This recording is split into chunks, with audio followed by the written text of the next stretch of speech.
ಜಾಗೃತಿ ಮೂಡಿಸುವಂಥದ್ದು, ಜವಾಬ್ದಾರಿ ಹೆಚ್ಚುವಂಥದ್ದು ಮತ್ತು ಎಲ್ಲ ಬಾಬಾ ಸಾಹೇಬ್ ಅಂಬೇಡ್ಕರ್ ಹೇಳಿದಾರಲ್ಲ, ಆ, ಸ್ವಾತಂತ್ರ್ಯ, ಸಮಾನತೆ, ಭಾತೃತ್ವ, ಅದರ ತಳಹದಿಯ ಮೇಲೆ ನಡೆಯುತ್ತಿರ್ತಕ್ಕಂಥ ಜಾಗೃತಿಗಳು.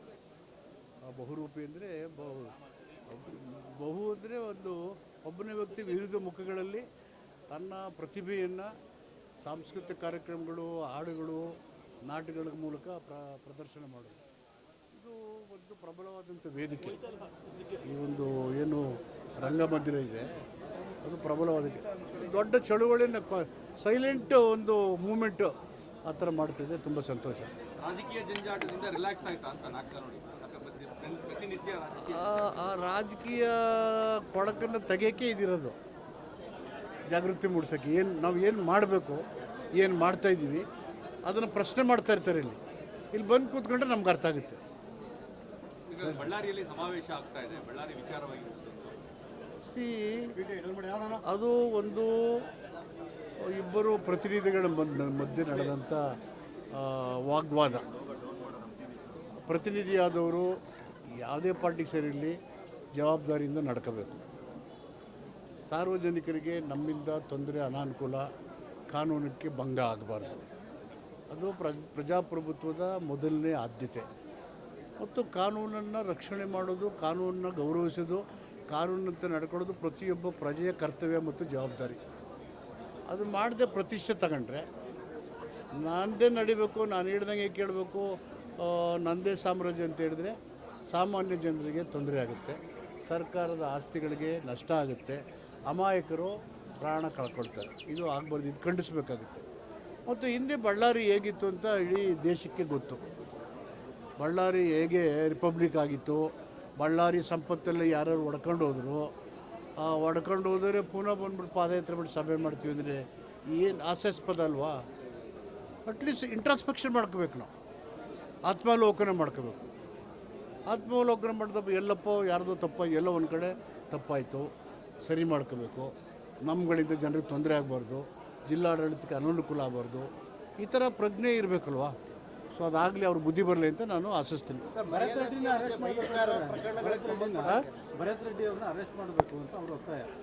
ಕಾನೂನು ಇದೆಯಲ್ವಾ, ಕಾನೂನು ಏನು ಘಟನೆ ನಡೆಯುತ್ತೆ ಅದನ್ನೆಲ್ಲ ಅವರು ಸಂಗ್ರಹಿಸಿ, ತಪ್ಪು ಯಾರು ಮಾಡಿದ್ರು ತಪ್ಪೇ ಅಲ್ಲ, ಕಾನೂನು ಕ್ರಮ ತಗೊಳುತ್ತೆ. ಸೊ ಅದರಲ್ಲಿ ಪಕ್ಷಪಾತ ಮಾಡೋದು, ಕೊಲೆ ಮಾಡೋನು ಬಿಟ್ಬಿಡೋಕ್ಕಾಗುತ್ತಾ? That question does not arise. Sir, ಮರ್ಯಾದಾ ಹತ್ಯೆ ಮತ್ತು ಬಹಿಷ್ಕಾರ ಪ್ರಕರಣಗಳಿಗೆ ಸಂಬಂಧಪಟ್ಟಂಗೆ ವಿಶೇಷವಾದಂಥ ಕಾಯ್ದೆ ತರಬೇಕು ಅಂತ ಹೇಳಿ ಈಗ ಆಲ್ರೆಡಿ ಬಹಿಷ್ಕಾರ ಕಾನೂನು ಜಾರಿ ಬಂತಲ್ಲ, ಜಾರಿ ಬಂದಿದೆ. ಅದೊಂದು ಐತಿಹಾಸಿಕವಾದಂಥ ಒಂದು ಕಾಯ್ದೆ. ಇಂಡಿಯಾ ದೇಶದಲ್ಲಿ ಪವರ್ಫುಲ್ ಇರೋ ಕಾಯ್ದೆ. ನಂದು ಮಹಾರಾಷ್ಟ್ರದಲ್ಲಿದೆ, ಸೆಕೆಂಡ್ ನಮ್ಮದು.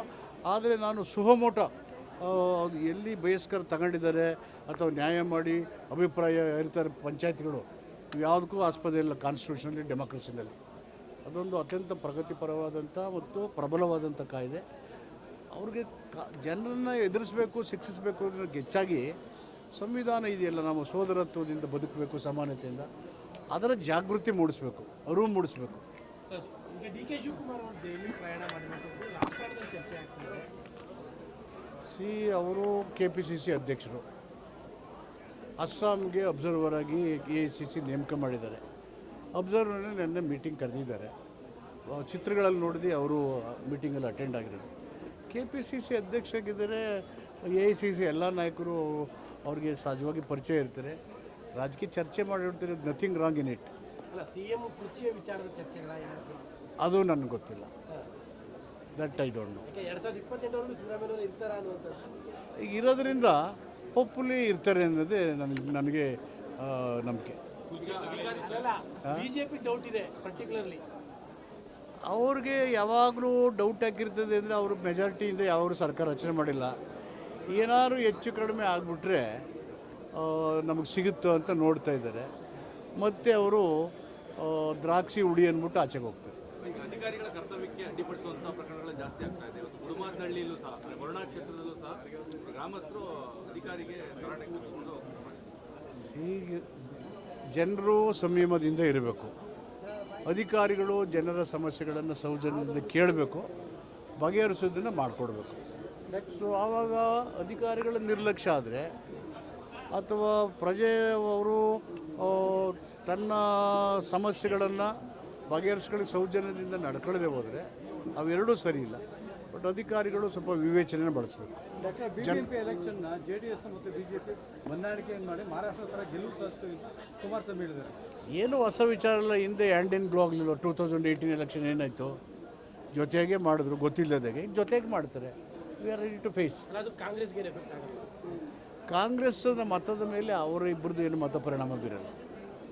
Thank you. Constitution and democracy. ಹೆಚ್ಚಿನ ವಿಡಿಯೋಗಳಿಗೆ ಪ್ರತಿಧ್ವನಿ ಯೂಟ್ಯೂಬ್ ಚಾನೆಲ್ ಸಬ್ಸ್ಕ್ರೈಬ್ ಮಾಡಿ, ಬೆಲ್ ಐಕಾನ್ ಕ್ಲಿಕ್ ಮಾಡಿ.